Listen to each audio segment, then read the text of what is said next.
Good afternoon, my name is Jesse and today I'm going to be talking about posture. So posture affects us throughout our whole day and our whole lives. It affects us in more ways than we can imagine or seem to consider. Some of the problems that are caused by bad posture are pelvic pain, headaches, fatigue and sleep issues, hip flexor, knee and ankles. It affects your digestion and it can also stress you physically and mentally. And in the long term, it can give you arthritis in certain areas of your body. Through pelvic pain, your posture can often cause issues such as anterior or posterior tilt. This is where in anterior tilt, it's where your bum is more on an angle, and on the posterior, it's where your hips are coming more under your body and your spinal cord. This is also called hip rotation. And it can also cause hip elevation, where one side of your hip is higher than the other, or vice versa, and hip rotation where your hips, your right side or your left side could be more forward than the other. This is all caused through poor posture. Poor posture can also cause headaches. This can be due to loss of blood. See, when your head is tilted forward or on a forward head tilt, then it cuts off about 70% of your blood flow through to your head, which causes headaches throughout the whole head. This can also be due to some cases of internal rotation through your shoulders and your chest. In order to prevent this, we need to perform exercises and strengthen the muscles opposing the ones that don't assist in the correct positioning. Dr. Natalia Lovitz, who is a personal trainer and clinical director of professional physical therapy in New York, says that there are many kinds of headaches, but cervicogenic headaches originate in the neck and can be fixed when working on posture.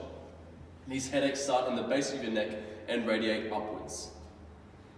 Thoracic outlet syndrome, so we just talked about this. Thoracic outlet syndrome is caused when your chest or your abdominal muscles are much stronger than your back muscles, or where your back muscles are you're just used to slouching at a computer for long hours at work. Signs of thoracic outlet syndrome, a good way to test this is the Roux test. So where you have a 90-degree angle on both your elbow joint and your shoulder through to your ribs. And what you want to do is, there's many different ways to test this, but the most basic one is to squeeze your hands like this for about 15 times, or you could do it for 3 minutes, or 1 minute just holding your hands up there and then squeeze for 2 minutes. There's many different ways, but some of the symptoms that will often be reproduced by the Roux test are thoracic outlet syndrome, which is the muscle wasting in the fleshy base of your thumb, numbness or tingling through your arm and your fingers, pain or aches in your neck, shoulders and hand. This is due to loss of blood through those arteries that run up through your heart, down into your hands and your arms. Some stretches to help with those. You can normally find them online somewhere, but some pretty basic ones are just to put your hands behind your head, and when you're sitting down most likely, or you can be standing up, and just pull your elbows back, or you can do it up against the wall and try and make those open up the chest cavity area, and that generally helps open up your chest and increase blood flow through to your arms. According to Christina Sicchione, who is a personal trainer and a doctor of physical therapy and clinical director of professional physical therapy in Baldwin, New York, she said that poor posture can make you feel more fatigued than usual. And obviously fatigue and sleep issues can be caused through bad posture. Christina also says that the body must work harder and expend more energy to keep the body upright in the proper position while fighting poor posture habits. One way to prevent and combat poor posture is by doing scapular retractions, where you just pull your shoulder blades back together and down into your back pocket. And you can often just do that throughout the day at your desk or in school or at college, and you can just keep exercising those back muscles to keep them working. And although these exercises are to help strengthen your muscles, you should not use this as your proper posture, because nobody walks around looking like this, looking uptight. Poor posture can affect your digestion, and when someone is eating and they have assumed the poor posture, the organs tend to be compressed into the abdomen, and thus this makes the digestive process and also slows down the metabolic rate of the person. The digestive symptoms that may arise from poor posture can include gas, bloating, and even mild abdominal pain. Of course, the correct posture someone should aim for is to have their shoulders down and back when eating. And this opens up and gives enough space so when you're eating a proper meal, you're actually digesting, and it actually helps with your metabolic rate. Stress.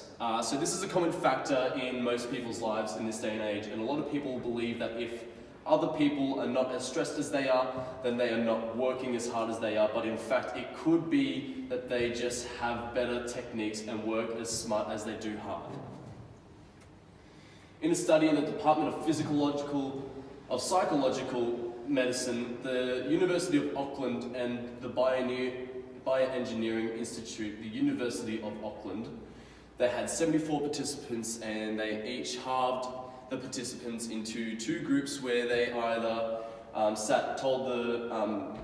told the people doing the test to sit up in a correct posture and maintain that throughout the test, or the other half to sit in a poor posture. And the results were the upright participants reported higher self-esteem, more arousal, better mood, and lower fear, compared to the slumped participants, which showed that they had more negative emotion, words used in their test, first person singular nouns, so they're thinking more about themselves and a bit more forced on the negative side. It also affected the process of words. Sadness words were used, and fewer positive emotion words and total words were used during their speech.